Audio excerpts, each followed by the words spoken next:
Hello दोस्तों, कैसे हो आप लोग। Welcome back to our channel Sigma Solutions. I hope कि आपने मेरे पहले दो वीडियोस देखे होंगे।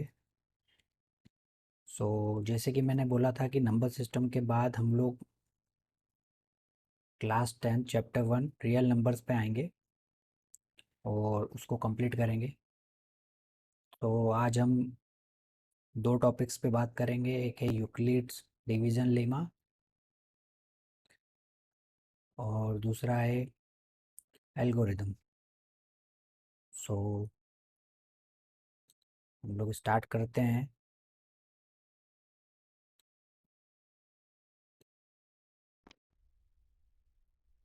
जैसे कि chapter 1 of class 10 real numbers and my name is Bhavyadeep Singh, as you all know। इसलिए इसको स्टार्ट करने से पहले मेरी रिक्वेस्ट है कि आई प्रीफर कि आप लोग पहले वो दो वीडियोस जाकर देख लें, क्योंकि जो आपको प्रॉपर जो क्लियर होगा, प्रॉपर जो आपका बनेगा बैकग्राउंड उसी से बनेगा। उसके बाद आप रियल नंबर्स पे आएँ। वो नंबर सिस्टम भी बहुत इंपॉर्टेंट पार्ट है, इसलिए आप उसको जाके एक बार देख लें। तो ठीक है, हम लोग स्टार्ट करते हैं रियल नंबर्स। तो रियल नंबर्स क्या होते हैं? What is real numbers? Real numbers are simply the combination of rational and irrational numbers. In the number system, in general, all the arithmetic operations can be performed on these numbers and they can be represented in the number line. तो देखिए, simple इसका जिस definition का simple language में ये है कि real numbers are simply the combination of rational irrational number. Rational irrational number हम लोग पढ़ चुके हैं। अगर नहीं पढ़ा तो फिर भी एक बार रिवाइज करा देता हूँ। रैशनल नंबर्स बताया था जो कि पी बाई क्यू के फॉर्म में होते हैं, और जिसमें डिनोमिनेटर जो क्यू रहता है should not equals to zero होना चाहिए। और इसमें कंडीशंस होती है, ये दो तरह के होते हैं। एक तो या तो टर्मिनेटिंग होंगे, टर्मिनेटिंग डेसिमल होंगे, या फिर नॉन टर्मिनेटिंग डेसिमल होंगे तो रिपीटिंग होंगे। ठीक है, वही रैशनल नंबर बताया था जो कि सिंपल रेशो के फॉर्म में, जिसको हम नहीं लिख सकते हैं। तो इसके एग्जांपल्स देख लीजिए। तो सारे नंबर जो आप नंबर सोच सकते हो रैशनली रैशनल नंबर्स को मिला के, वो सारे इसमें इंक्लूड कर सकते हैं। जैसे कि 23 हो गया, -12 6.99, 5/2 पाई, पाई का वैल्यू 22/7 एंड सो ऑन। सो ये कॉम्बिनेशन है सभी नंबर्स का, और इसमें अरिथमेटिक ऑपरेशंस कर सकते हैं जिसके साथ हम, तो एक्चुअली सारे ही नंबर्स इसमें इंक्लूड हो जाते हैं, रियल नंबर। ठीक है, आ गया समझ। तो डेफिनेशन बहुत सिंपल है रियल नंबर्स। अब आपको रियल नंबर्स एक्चुअली पता लग गया होगा कि रियल नंबर्स होते क्या हैं। तो नंबर सिस्टम के बाद आपको रियल नंबर्स का एक बहुत अच्छा फेयर आइडिया हो गया है। अब रियल नंबर्स के बाद देखिए, होता है कि रियल नंबर से स्टार्ट होता है, रियल नंबर्स में ही सारे नंबर्स आ जाते हैं। बट एक्चुअली दो टाइप्स के नंबर्स होते हैं जो हम लोग प्राइमरी जब स्टार्ट करते हैं। तो एक रियल्स होते हैं, आप बोलेंगे एक तो रियल है, तो एक इमेजनरी नंबर भी होगा। हाँ, एक इमेजनरी नंबर भी होता है। तो इमेजनरी नंबर अभी आपके लेवल पे वो नंबर्स नहीं है, क्योंकि इमेजनरी नंबर का एक छोटा सा यूज़ बता देता हूँ। क्वांटम फिजिक्स में और इसमें वगैरह में होता है, हार्मोनिक मोशन में, ये सब चीज़ों में उसका होता है। वो इमेजनरी नंबर्स होते हैं, तो उसका अभी यूज़ नहीं है, इसलिए हम लोग रियल नंबर्स पे स्टिक होते हैं। तो रियल नंबर्स पता लग गया है, combination of rational and irrational numbers. बहुत सिंपल सा डेफिनेशन है। तो अगर आपको नंबर सिस्टम के बारे में नॉलेज है तो रियल नंबर्स आपको कोई डिफ़िकल्ट नहीं लगेगा। अब रियल नंबर्स जब हम लोग कर चुके हैं, डेफिनेशन समझ चुके हैं, तो एक टर्म आ रहा है हमारा, यूक्लिड्स डिवीजन लेमा। अब ये यूक्लिड्स डिवीजन लेमा क्या है? यूक्लिड्स, तो यूक्लिड यूक्लिड में आपको एक छोटा सा आइडिया दे। तो यूक्लिड जो है ग्रीक मैथमेटिशियन है, जो ईस्टर्न यूरोप में जो ग्रीस है कंट्री है, के एक मैथमेटिशियंस थे। उन्होंने एक ये लीमा इसको दिया था। एक प्रूवन स्टेटमेंट होता है, लेमा मतलब एक प्रूवन स्टेटमेंट। अब क्या था वो, थोड़ा हम पढ़ लेते हैं उसके बारे में। According to Euclid's division lemma, if we have two positive integers A and B. अब देखो फिर से इंटीजर्स आ गया है। अब जिसने नंबर सिस्टम नहीं करा वो केवल इसको पढ़ के आगे निकल जाएगा, लेकिन इंटीजर्स मैंने आपको बताया था। फिर से सोचो इंटीजर्स क्या है। इंटीजर्स बताया था जो ज़ीरो से लेकर पॉजिटिव इन्फिनिटी तक और ज़ीरो से लेकर नेगेटिव इन्फिनिटी तक। बट एक कंप्लीट नंबर होगा, ऐसा नहीं डेसिमल फॉर्म में या फ्रैक्शन फॉर्म में होगा। आई होप आपको याद आ गया होगा। तो कोई भी दो नंबर ए एंड बी, तो क्या बोल रहे हैं, then there exist unique integers q and r which satisfy the condition a equals to b into q plus r where r equals to and smaller than 0 and sorry where r equals to or more than 0 but smaller than b। so अभी इसका हम पढ़ लेते हैं, इसके बाद मैं आपको समझाता हूँ कि एक्चुअली ये चीज़ है क्या। तो this is nothing but a restatement of the long division process we are doing previous years. तो देखिए ये कुछ ही नहीं है, ये एक्चुअली जो हम लोग डिवीजन प्रोसेस में करते हैं, जो dividend, divisor, quotient and remainder का जो आता है, जो रिलेशन है, वही रिलेशन ये है। बहुत टाइम से हम जो डिवीजन प्रोसेस कर रहे हैं वही चीज़ इसने बताई है। Q are integer that are quotient and remainder respectively. ठीक है, आया समझ, मतलब कि सेम है जो हम लोग बहुत टाइम से कर रहे हैं। बट अब इसमें यूक्लिड्स का क्या है, यूक्लिड ने सबसे पहले ये जो रिलेशन है ये यूक्लिड ने पता लगाया था। कर तो बहुत टाइम से रहे थे, लेकिन यूक्लिड जो थे पहले इसका रिलेशन पता लगाने वाले थे। तो जैसे ये होता है हमारा डिविडेंट, ये डिवाइज़र, क्वोशेंट एंड रिमाइंडर, तो ये रिलेशन आपको ऑलरेडी पता ही है। तो यही चीज़ यूक्लिड ने, इसको सबसे पहले यूक्लिड ने रिलेशन इसका निकाला था। अभी इस रिलेशन का यूज़ क्या है वो आपको आगे पता लगेगा। देखिए कुछ नहीं है, कोई भी, मैंने आपको क्या बोला था, कोई भी two integers A and B है, टू इंटीजर्स ले लिए हमने, मान लिया 48 ले लिया, एक 5 ले लिया, ले लिया। अब जब हम 5 को 48 को 5 से डिवाइड करेंगे तो it goes 9 times, that is 45, और रिमाइंडर कितना बचता 3। तो देखिए यही रिलेशन है सेम, कुछ नहीं है, बस यही रिलेशन उन्होंने बताया। बहुत टाइम हम कर ही रहे हैं ऑलरेडी, बट उसका रिलेशन हमको आज पता लगा है, ये चीज़ हमको पहले से ऑलरेडी पता थी। तो सबसे पहले इसका रिलेशन बताने वाले कौन थे, यूक्लिड्स डिवीजन लीमा। ठीक है, अब इसमें कंडीशन है आर जो है वो तो होता ही है हमेशा। देखो आर क्या होगा, आर इक्वल्स टू और मोर देन ज़ीरो, रिमाइंडर हमेशा 3 रहेगा, या तो बराबर हो जाएगा, ज़ीरो बच जाएगा, ज़ीरो से छोटा तो कभी रिमाइंडर होगा नहीं, और बी से छोटा होगा। बी कौन सा है, बी जो था हमारा डिवीज़र। ठीक है, जो डिवाइज़र था वो बी है, तो बी से हमेशा छोटा रहेगा, ये कंडीशन हमेशा ही बनती है। ठीक है, तो ये सबसे पहले पता लगाने वाले कौन थे, यूक्लिड डिवीजन लीमा। भाई इतनी सी बात है, इसमें कोई खास बात नहीं है, बट इसका यूज़ अब आपको बताता हूँ। सबसे पहले आप यूक्लिड को समझ लीजिए। यूक्लिड जो थे उसका 300 BC before Christ, sometime called Euclid of Alexandria. Alexandria वो वाला, ग्रीस वाला। To distinguish him from Euclid of Megara and was a Greece mathematician often referred to as the founder of geometry. देखिए सबसे important चीज़ देख लीजिए, founder of geometry और father of geometry यही थे, कुछ इस तरह दिखते थे, तो इनको ये भी बोला जाता है फादर ऑफ ज्योमेट्री एंड या फिर फाउंडर ऑफ ज्योमेट्री। ठीक है, अब एक सिंपल सा फंडा है, आप लेमा आ रहा है बार बार आपको, ये लेमा है। देखो तो लेमा क्या है, मैंने किसी से बताया था आपको, प्रूवन स्टेटमेंट है यूज प्रोवाइडिंग अनदर स्टेटमेंट। तो एक लेमा यही है, प्रूवन स्टेटमेंट है। जैसे कि ले लेते हैं Euclid division lemma to find HCF. तो यूक्लिड का जो डिवीजन लेमा है एचसीएफ को पता लगाने के लिए।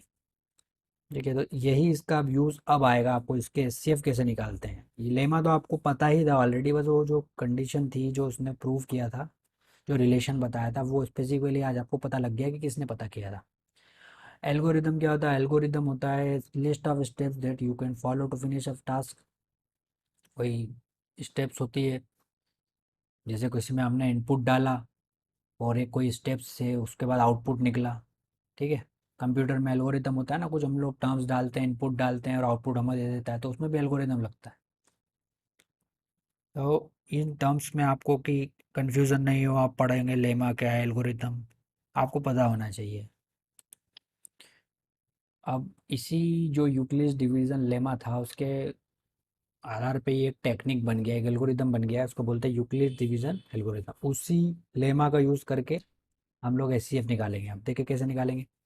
Is this a technique to compute the highest common factor HCF of any two positive integers. फिर इंटीजर्स आ रहा है, फिर देखिए लिखा गया पॉजिटिव इंटीजर्स, पॉजिटिव मतलब पॉजिटिव रहेंगे, इंटीजर्स नेगेटिव भी हो सकते हैं, इसलिए स्पेसिफिकली उन्होंने पॉजिटिव लिखा है।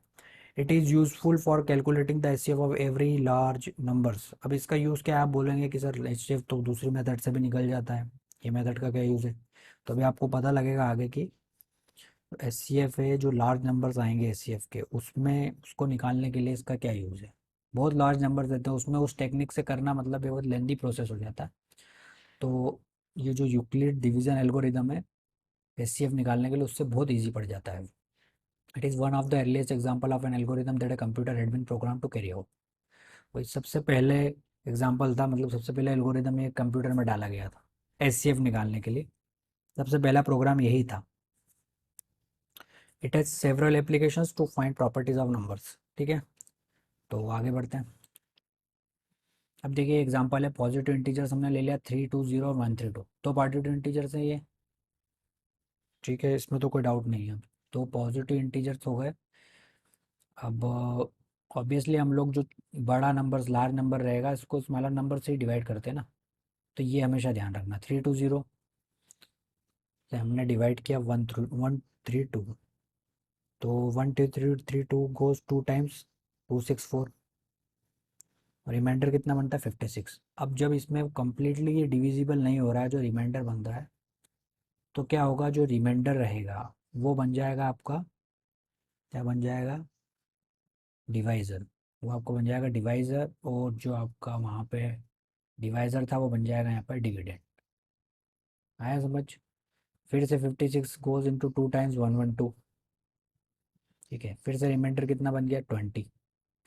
अब फिर अगर ज़ीरो नहीं आ रहा है तो फिर ये क्या बन जाएगा, 20 आपका हो जाएगा डिवाइज़र, और 56 जो आपको वहाँ पर डिवाइज़र था वो बन जाएगा आपका डिविडेंड। फिर से 20 गोज 2 टाइम्स इक्वल्स टू 40, यहाँ 1 लिखा गया 2 टाइम्स, हाँ 2 लिखा, ओके 2 टाइम्स 40, कितना रिमाइंडर बचा 16। अब फिर से ये जो है इधर आ जाएगा, तो ये वो बन जाएगा, तो ये फिर से 16 से करेंगे, 16 बन जाए 16, रिमाइंडर आ गया 4। फिर से ज़ीरो नहीं आया, फिर इसको इधर लिख दिया, इसको डिविडेंड बना दिया, फिर 4 4 जा 16। अब फाइनली हमारे पास क्या आ गया, ज़ीरो आ गया है। ठीक है, तो जब तक इस मेथड का यही फंडा है कि जब तक आपका डिवाइड करने पर, डिवीज़न एल्गोरिथम है ना, डिवीज़न एल्गोरिथम, तो जब तक डिवाइड करते रहेंगे, जब तक कि इसी प्रोसेस से, जब तक कि आपका रिमाइंडर ज़ीरो नहीं आ गया। और रिमाइंडर जब ज़ीरो आ गया, तो जिस डिवाइज़र से आपने किया था उसको, जो लास्ट डिवाइज़र था आपका जिससे ज़ीरो आया है, वही आपका हो जाएगा एचसीएफ। आया कि नहीं समझ में, सिंपल सा फंडा है। देखो इसका एक प्रोसेस है, ये मैं आपको फिर करके बताऊंगा एक बार। 3 2 0 1 3 2 एक दो इंटीजर्स हैं, इसको हमने डिवाइड करना चालू किया। ओके, तो 1 3 2 goes into 2 times, that is 264, remainder कितना बचा 56। तो एल्गोरिदम के हिसाब से ज़ीरो नहीं आया, तो उस एल्गोरिदम में हमने क्या 56 को क्या मान लिया, 56 को बना दिया हमने डिवाइज़र, और 132 को बना दिया डिविडेंट। ठीक है, तो फिर से 2 टाइम्स गया, 112 आया, फिर रिमाइंडर 20 बच गया। फिर से हमने क्या किया कि 20 को बना दिया डिवाइज़र और 56 को बना दिया डिविडेंट। फिर से इसको किया, डिवाइड किया, 2 टाइम्स गया 40 आया, फिर रिमाइंडर 16 बच गया। 16 को हमने फिर बना दिया डिवाइज़र, इसको बना दिया डिविडेंड, फिर 16 से किया तो 4 आया, फिर रिमाइंडर 0 नहीं आया, फिर 16 को इधर लिख दिया, फिर फाइनली हमारा रिमाइंडर आ गया 0। इट मीन्स कि हमारा 4 जो है एचसीएफ है। तो ये इस टाइप से ये प्रोसेस है उसको करने का। ठीक है, एक बार एक दो बार आपको प्रैक्टिस इसका करना पड़ेगा, तब आपको इजीली इसका समझ में आ जाएगा। ठीक है, अब आगे चलते हैं। जब तक इसका फंडा यही है कि जब तक आपको डिवाइड करते जाना है इसी प्रोसेस, तब तक जब तक कि ज़ीरो नहीं आ जाता रिमाइंडर। अगर ज़ीरो आ जाता है तो फाइनली हमको उसका आंसर मिल जाता है, जो उसका डिवाइज़र होता है वो उसका आंसर हो जाता है। यही एल्गोरिदम है उसका यूज़ करके लेमा का। आई होप आपको समझ आया होगा, और नहीं भी आया तो इसके बाद हम एग्जांपल्स करेंगे। जब मैं आपका टेस्ट लूँगा और वगैरह करूँगा तो एक बार फिर इसको हम लेके आएंगे। अभी के लिए आप ये समझ लीजिए। अब देखिए इसका मोर स्पेसिफिकली मैंने बनाया हुआ है, अगर आपको ये है तो आप इसका स्टॉप करके इसको अच्छे से पढ़ लेना। इसमें पूरी क्लियर प्रोसेस लिखा हुआ है कि देखो, we apply the Euclid division lemma. पहले इस पे लगाया लेमा, क्या आया 56 बच गया। फिर 56 रिमाइंडर बचा, तो 56 इंटू 2 प्लस 20, तो 132 आया, फिर 0 नहीं आया तो 20 इंटू 2 + 16 तो 56, मतलब वही प्रोसेस से इन्होंने इसको लिखा हुआ है। ठीक है, तो इसको आप पढ़ लीजिएगा एक बार अच्छे से। अब देखो ये आ गया हमारा, इन दो के हमको एचसीएफ निकालना है बाय यूक्लिड्स डिवीजन एल्गोरिथम। किसका यूज़ करके? लेमा का यूज़ करके। ठीक है, तो इसके हम लोग निकाल के मैं आपको बताता हूँ अभी। तो देखिए नंबर 1 है 135 एंड 225, दो इंटीजर्स हैं एन इन बी। और लेमा के हिसाब से मैंने बताया था इसका डिवीजन करना पड़ेगा, तो हमेशा बड़े से छोटे का करते हैं। तो हम लोग इसको इस फॉर्म में लिख लेते हैं जैसे मैं करता हूँ। देखिए कैसे करता हूँ मैं। 225 इसको डिवाइड करेंगे 135 से, तो कितने बार में जाएगा? तो 135 गोस 1 टाइम्स, 1 टाइम्स ही जाएगा, देख लेना करके। 2 टाइम्स में से बड़ा आ जाएगा, तो ये आ गया हमारा 0।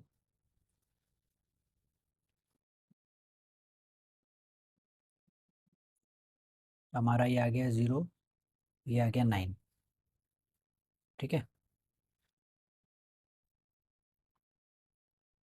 तो अभी रिमाइंडर 0 आया है क्या? नहीं आया। मैंने आपको बताया था कि जब तक रिमाइंडर 0 नहीं आएगा तब तक आपको लेमा का यूज़ करके डिवीज़न करते जाना है। तो यहाँ 90 आ गया। तो फिर मैंने क्या बताया था, इसको ऐसा लिख लीजिए। देखो तो 135 है, इसको इधर ले आइए। ठीक है, ये मेरी एक स्टेप है करने की, ऐसा ही होता है बट मैं इसका प्रेजेंटेशन ऐसे मुझे अच्छा लगता है। तो 19 कितनी बार में, how many time 19 goes 1 times to 135, तो कितना बचेगा?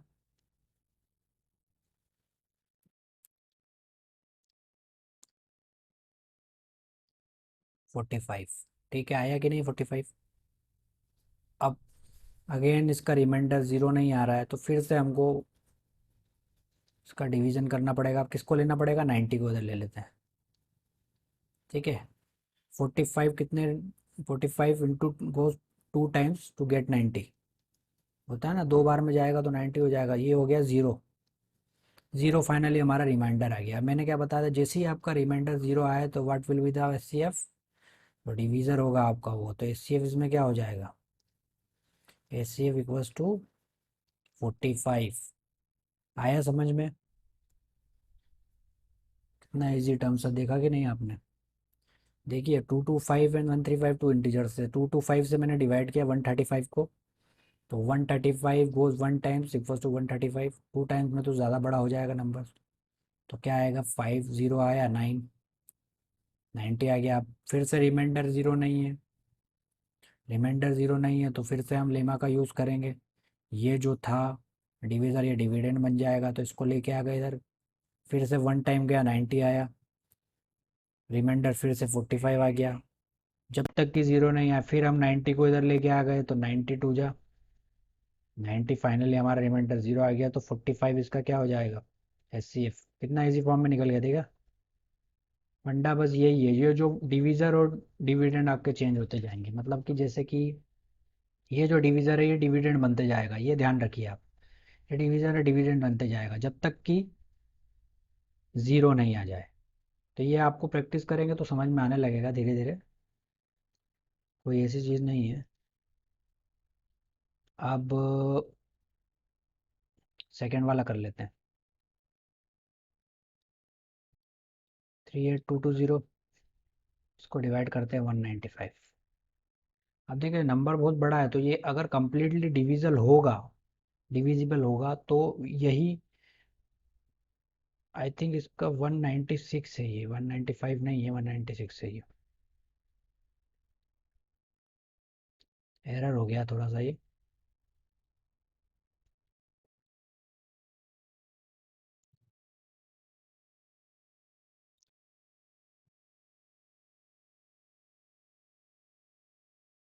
तो ठीक है, मैंने इसको ठीक कर लिया है। और हम लोग स्टार्ट करते हैं सेकंड नंबर वाला। तो बॉल पॉइंट पेन ले लेते हैं। ठीक है, सो सेकंड है हमारा क्वेश्चन, 38220 डिवाइड करना है 196 से। अब इसमें क्या था, इसमें तो जो नंबर्स थे, मतलब हमको इजीली मतलब पता लग गया कि इसमें रिमाइंडर बचेगा, बट ये नंबर आप ध्यान से देखिए, ये नंबर बहुत बड़ा है।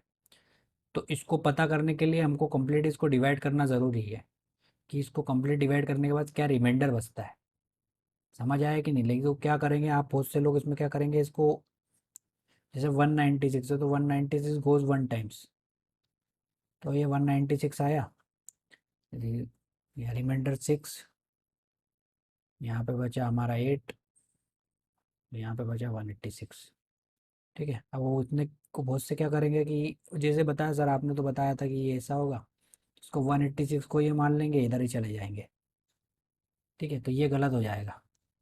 इसको जो भी नंबर है वो कंप्लीट एटलीस्ट उसका डिवाइड करना है, फिर फाइनली क्या उसका रिमाइंडर बता है, उसके बाद वो प्रोसेस स्टार्ट होगा।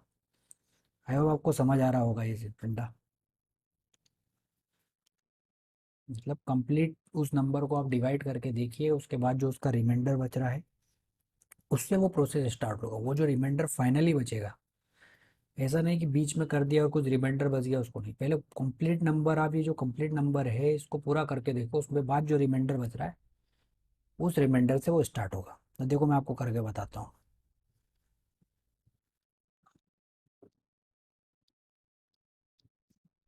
196 से डिवाइड करना है हमको। ठीक है, तो 196 1 टाइम जाएगा तो 196, हमारा रिमाइंडर बचेगा 6 8, यहाँ 2 में से गया 1, ऊपर से कैरी ऑन लिया 1 है, तो 1862 आ गया।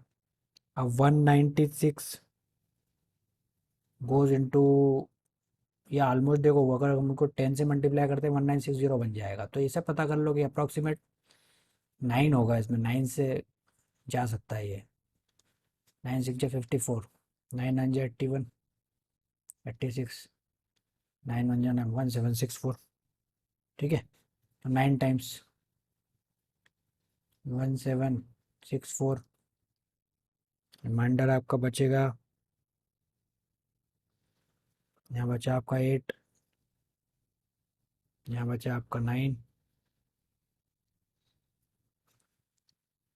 यहाँ 9 हो गया, यहाँ तो जो कैरी लिया था वो गया, 0 से 0 कट गया, कैरी ऑन लिया 0।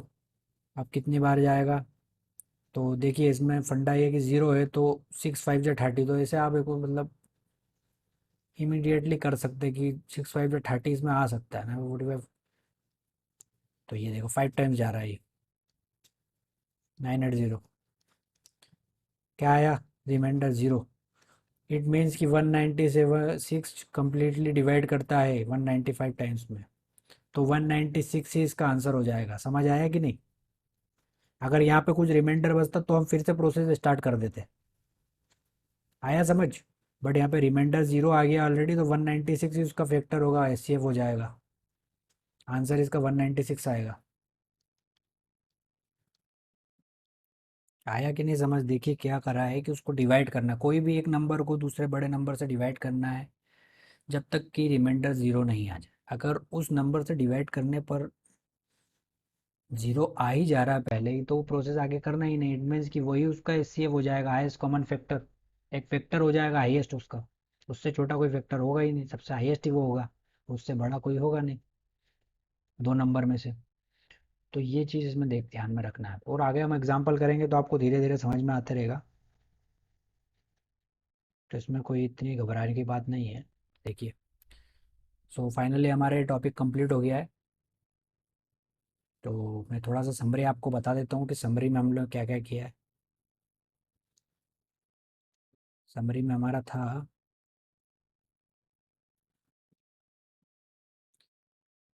यूक्लिड डिवीजन लेमा, ये किया था हमने। क्या था Euclid division lemma? Euclid division lemma कुछ नहीं था, ए और बी दो इंटीजर्स कोई दे दिया हमको, तो इसमें रिलेशन बताया था कि क्या होगा, कि मान लो दो इंटीजर्स हैं तो इसका रिलेशन बन जाएगा उसका, ए इक्वल्स टू होता है बी क्यू प्लस आर, यही था रिलेशन।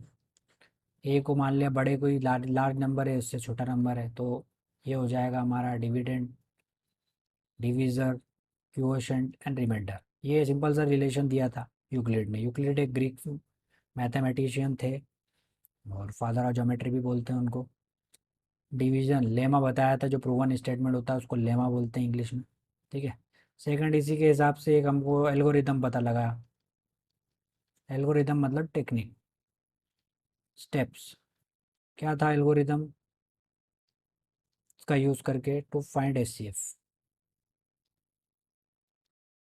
अब बोलोगे सर एचसीएफ तो दूसरे फॉर्म से भी निकल जाता है, बट इसका वही यूज़ है ना कि कोई बड़ी, मान लो 1 8 6 4 5 2 एंड 2 3 1, ये दो नंबर दे दिया। अब इसका एचसीएफ निकालना, अब आप तुम करते रहोगे दूसरी मेथड से, तुमको बहुत टाइम लग जाएगा। ये मेथड बोल रहे हो ना आप, ये वाली, काफ़ी टाइम लग जाएगा। बट यूक्लिड डिवीजन एल्गोरिदम से यही इसका यूज़ है कि ये इमीडिएटली इसको डिवाइड करते जाएंगे हम लोग, तो इसका निकलते जाएगा, कैसे फाइनली हमको पता लग जाएगा। दूसरा ये हमने करा था, रियल नंबर्स के बारे में हमने जाना। रियल नंबर्स क्या थे, फिर से देख लो, रियल नंबर्स क्या थे? Combination of rational and irrational number. Rational number मैंने आपको पढ़ा दिया है पहले वाले स्लाइड में, अगर जिसने नहीं देखा तो स्लाइड देख लें, बहुत इंपॉर्टेंट स्लाइड्स है। ठीक है, इसके अलावा इन टॉपिक्स में कुछ था नहीं। एचसीएफ निकालना आना चाहिए, रिलेशन आपको पता होना चाहिए। रिलेशन कभी कभी पूछ सकते हैं। सिंपल सा, ए और बी को कोई इंटीजर मान लो, क्वोशंट को क्यू मान लिया, रिमाइंडर को आर मान लिया। ज़ीरो से बड़ा रहेगा आर, बट बी से छोटा रहेगा। यहाँ से कोई भी नंबर चूज़ कर लो ना, उसमें कोई मान लो 2 और 5 ले लो, तो ए हो जाएगा 2 और बी हो जाएगा 5। ए हो जाएगा 5, बी हो जाएगा 2, उस हिसाब से रिलेशन बना लो। ये रिलेशन कभी कभी पूछ लेते हैं एग्जाम। वो एल्गोरिदम बता ही दिया मैंने एचसीएफ निकालने के लिए। एग्जाम में स्पेसिफिकली पूछा जाता है कि यूक्लिड डिवीजन एल्गोरिदम से टू फाइंड एचसीएफ, तो ये आपको पता होना चाहिए। रियल नंबर तुमको पता लग गए हैं, can be represented in a real line, number line. तो बहुत सारी चीज़ें इस टॉपिक में हमको कवर हो गई और आई हो आपको समझ आई होगी। बाकी तो प्रैक्टिस करना पड़ेगी, बाद में जो प्रैक्टिस सेशन चलेगा और जो एग्ज़ाम पॉइंट ऑफ व्यू से जो क्वेश्चन लेके आऊँगा उसमें हम समझेंगे इसके बारे में और अच्छे से। आपको एक प्रैक्टिस करा दूंगा ताकि आपको पूरा फंडा इसका क्लियर हो जाए। तो ठीक है, आई होप अब आप लोगों को समझ आया होगा और आना ही चाहिए।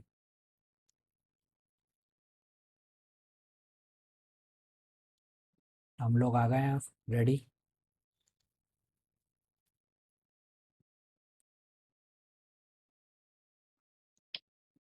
तो नाउ हम लोग कंप्लीट हो चुका है, तो देख लिए, कोड देख लीजिए, knowledge is a beginning but no end. तो नॉलेज का कोई एंड नहीं है, चलते जाएगा हमेशा, कभी ख़त्म नहीं होगा नॉलेज। ये जो मैं आपको कोड बताता हूँ एक मोटिवेशन के लिए आपको बताता हूँ ना, तो इसका यही यूज़ है, आपको मोटिवेट होते रहना। तो देखो, मैथमेटिक्स में सबसे इम्पोर्टेंट चीज़ है, आपको प्रैक्टिस करना पड़ेगी। प्रैक्टिस करोगे तभी यूज़फुल है। नॉलेज तो मैं आपको दे रहा हूँ, प्रैक्टिस आपको खुद को करना है। प्रैक्टिस भी करवा रहा हूँ प्रैक्टिस सेशन में, बट फिर भी आपको अपने हिसाब से कोई क्वेश्चन ला के कमेंट डालना, नहीं आ रहा तो उसको पूछना है, और इसी वे मैं आपको समझा पाऊँगा। अभी तो मैं भी देखो, मुझे भी इसमें सीख रहा हूँ मैं, ये राइटिंग भी मेरी इतनी खास नहीं है, बट जितना हो सके आपको मैं सिखा रहा हूँ। मैं भी प्रैक्टिस ही कर रहा हूँ अभी, तो आप लोग भी प्रैक्टिस करते रहिए, धीरे धीरे आपका भी इन्हेंस हो जाएगा हर चीज़। तो इसी के साथ टाटा बाय बाय, मिलते हैं फिर नेक्स्ट प्रेजेंटेशन में। और सबसे लास्ट में, जैसा कि मैं आपको प्रैक्टिस बिल्कुल कराऊंगा, आप टेंशन मत लो, सब एग्ज़ाम पॉइंट ऑफ व्यू से सारा कंपाइल करके आपके सामने लेके आऊँगा। बस ये है कि आपको ये सब चीज़ें एटलीस्ट पता होना चाहिए, एक माइंड में फेयर आइडिया होना चाहिए अपन number system, Euclid division lemma क्या है, यूक्लिड डिवीज़न एल्गोरिदम क्या है। बहुत से स्टूडेंट्स तो दोनों को सेम ही समझ रहे हैं, दोनों सेम थोड़ी है। और नहीं भी है तो उसका एटलीस्ट पता होना चाहिए ना, लेमा क्या है, एल्गोरिदम क्या है। यूक्लिड्स कौन है यही नहीं पता। यूक्लिड्स कम से कम ये पता है कि एक ग्रीक मैथमेटिशियन थे, उन्होंने सबसे पहले रिलेशन यही निकाला था। ठीक है, तो ये सब चीज़ें आपको पता होनी चाहिए। तो ठीक है, इसी के साथ हम लोग एंड करते हैं, काफ़ी लंबा हो रहा है, आधे घंटे का हो गया, बट इससे छोटा हम कर भी नहीं सकते, वन अनलेस हमको समझ में नहीं आएगा अदरवाइज। ठीक है, तो इसी के साथ टाटा गुड बाय, प्रैक्टिस करते रहिए। Be safe, bye bye.